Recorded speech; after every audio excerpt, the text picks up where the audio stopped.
If you have applied good conduct certificate in Kenya, don't just wait blindly. Before you leave your house or spend fare going to Huduma Centre, first check your status online. In this video, I will show you the exact step-by-step way to check your good conduct status after application using eCitizen in the simplest way possible. Welcome back to Kenya Digital Guides, where I simplify Kenyan online services so you save time, avoid mistakes, and stop getting confused. If you are new here, subscribe because I post simple step-by-step guides on eCitizen, KRA, passport, NTSA, SHA, HELB, and many more. Step 1. Open your browser and go to the eCitizen portal. Then log in using the same account you used when applying for good conduct. Step 2. Once you are inside eCitizen portal, go to the DCI or police clearance depending on how it appears on your dashboard. Step 3.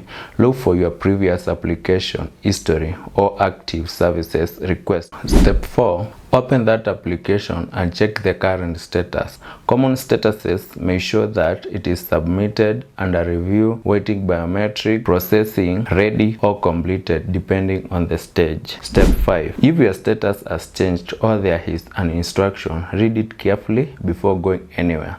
Sometimes people travel too early and waste transport money because they didn't first confirm what stage the application is in. Step 6. If you don't see the status immediately, refresh, log out, and log back in, or check the exact services area again. Make sure you are using the same eCitizen account and correct details. Here are 3 tips. Number 1.